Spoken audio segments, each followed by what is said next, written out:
Hello, welcome to the program today. I'm so glad you joined me because I'm going to be sharing with you today out of my book, Better Than You Think. See, I realized a long time ago that I was sabotaging my relationship, sabotaging my success because I did not know how to think right.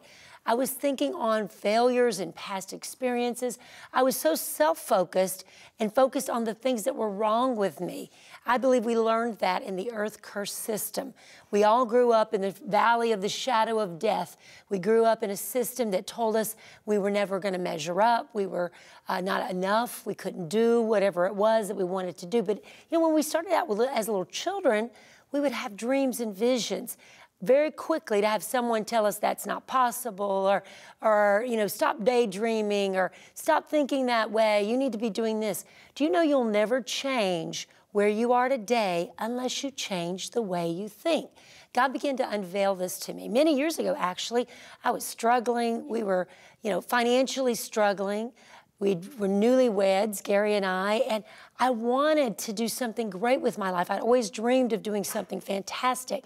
And here I find myself struggling. We're living in an apartment with the old 70s shag carpet, and it just looked like we weren't going anywhere.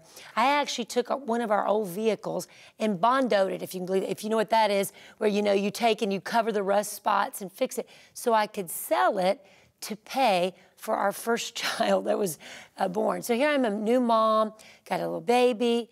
We're driving a beat-up car, which we're having to bondo to sell, to just try to make ends meet. You know, those are rough times, but in some ways when you're younger, there are also adventurous times where you're dreaming things are going to get better, and you're envisioning it's going to get better. Well, we had the benefit of getting involved with a sales organization. My husband took a job with a sales organization. Now, he was very shy and quiet, and I was more outgoing, but he was kind of trying to work through this. So I got involved really just to try to encourage him and to help him. I read a book, Think and Grow Rich. I started to recognize that what we were thinking on, what we were envisioning, had power in it. And so my very first experience with this was when we had the opportunity in the sales company to win a trip to a resort, a 5-star resort in Florida, in Boca Raton. And wow, they had a video. Back then it was the VHS tape, right? So they had this video they put out of all the beautiful things at this 5-star resort. And the soft pink building, I can still see that today. That's how powerful images are. That's how powerful goals are in our life. When we get a picture, we get a goal, we write something, we write the vision and make it plain. We continue to read it and dwell on it, and we see it before our eyes. It makes a huge difference in where we're going. Many of us are going somewhere we don't want to go because we haven't set a destination and we haven't focused our goals toward that place and gone that way. And that's why I wrote Better Than You Think, because I want to help people stop sabotaging their success and get to the real dreams they have. And so this dream to go to Boca Raton was in me, and I put that VHS tape in every day. I started making my husband look at it. He wasn't too moved by it, but I was moved by it. I wanted this trip, and that motivated me. You know, you begin to realize over time what motivates you. Some people are motivated by rewards or prizes. Some are motivated by trips or encouragement. Some people are motivated by the finances, the money, the esteem, the respect. All these different things are important. God gave you the ability to envision reward. Stop chastising yourself and thinking that it's not righteous or it's not right to want a reward. It's okay to want rewarded. Even the Word of God is full of reward. God gives us the rewards for choosing Him. Choosing Jesus Christ, there we are rewarded with heaven. We're rewarded in this life as we follow His plan for our life. So I began to watch those VHS tapes, and to the point where I would tell my husband, I want to go on this trip, I want to go on this trip. And he'd say, I don't know if it's possible. And so we were getting our mindset changed little bit by little bit because a picture we were putting before ourselves every day. And then I took a next step because I wanted this so bad, and this is key in the way you think. When you begin to meditate on something, a prize, a picture, you'll begin to adjust your attitudes and your actions to go to that place. So what did I do? I got licensed and became part-time in this sales organization as well, because I felt like it was going to take that extra push for me to help us get to this goal of getting it to go to this beautiful 5-star resort. So I got licensed. The very last day of the contest, we were down to needing 2 cases to be able to win this trip to Boca Raton. I had a case I had opened. My husband had a case he had opened. We were both headed to the closing. And in that day, we didn't have a cell phone. We couldn't just call each other, hey, how's it going? It was really a step of faith. I can remember sitting on that appointment, and now I'm pregnant at this time, you know, and so I'm sitting there pregnant, and I'm trying to get the case, and I'm giving them every reason they need to take this case. And finally, in an act of desperation, I finally said, I'm in a contest. I need this case tonight.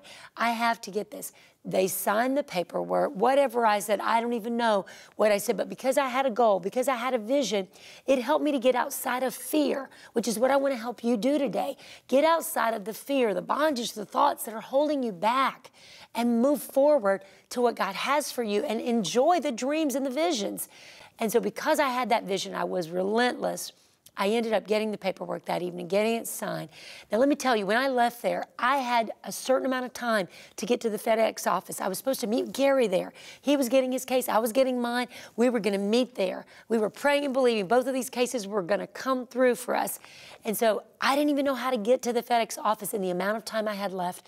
I was praying. Again, when you have that vision, you have that goal, you're searching. You're searching spiritually. You're searching mentally. You're thinking thoughts. You're trying to figure a way to get to the destination. And as I'm praying, driving my car as fast as I can get, going down the Sand Springs Expressway, headed toward the city of Tulsa, knowing somewhere there is FedEx. The way I know to go is not going to get me there in time. So I'm crying out to God, praying, asking, how do I get there? I know there's an outer belt. I know there has to be another way, but I don't know the way. See, many of us don't know the way to our dream. We're searching, we're trying to figure it out. We're on the outer belt, we're circling, and our dream is in the middle, and we just don't know how to get there, and that's why I want to help you. I want to help you get to your dream. Stop circling, stop being stuck like the Israelites were in the wilderness, circling and circling when their promise was right there before them. So as I'm crying out to God, and I'm praying as hard as I know to pray, a FedEx truck comes speeding past me. Now, I know that it's at the end of the night, and when they're driving fast, he's driving even faster than I'm driving, right? And so he comes speeding past me. I know, all of a sudden I know he's headed in to the office. I follow the FedEx truck right into, he takes me the right direction, and sure enough, there was a shortcut there, and he knew it. And so I took that shortcut. I followed the truck all the way in, and that's why you need mentors. You need people. That's what I want to do, and I want to help you because I know you've got the ability in you. I know God's placed a dream in you. I want to help you fulfill it and get there. I've realized so many of my dreams, which I'll tell you about later, but I did this because I got a hold of something, some truth that I put in this book, Better Than You Think.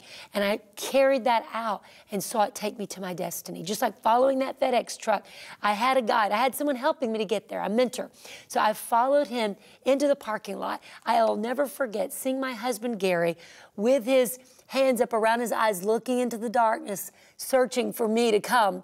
It was deadline. It was like Cinderella and the clock striking, you know, at midnight. I come flying into there. The office closed at 11 o'clock. My husband pushes the door open. Did you get the case? I come running. Yes, we are filling our paperwork out while we're apologizing, while we're thanking the FedEx guy, while we're, you know, just trying to buy some time. We finished filling out the paperwork. He got his case. I got my case.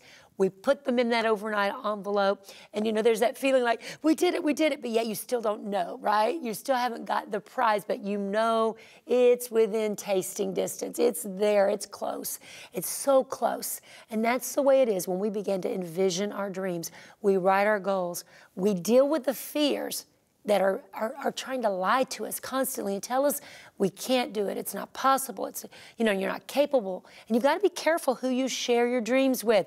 There are people that are dream thieves. They will steal the dream out of you if you share it with the wrong person. I want to cheer you in your dreams, and I want to give you a pathway to get there. I want to give you a plan to get there. And I talk about that in Better Than You Think. I actually, that night we were so excited, just thrilled. we didn't have any money. I told you that. We had just enough money to share a Coke. I remember going into this little startup fast food restaurant. Go in there, we bought a Coke and got a water, and we sat down at the table. Our hearts were beating with anticipation and excitement, thinking we've won this contest. It's so exciting to think about, and I envisioned the picture. Do you know, when we got the official notice we had won the contest, we were like two kids in a candy factory, jumping around excited. I began to pack my clothes. I kept watching the video, and the day we went, wow, I went and found every spot visually I had seen in the video. I found those spots. I jumped in the crystal pool. I dove in. I, walked the lawn. I saw the ocean landscapes. I looked out the balcony. I ate the 5-course meal, even the liver pate, which I'd never heard of or had. I'm savoring every moment. But you know what? I started savoring that dream before it ever came to pass.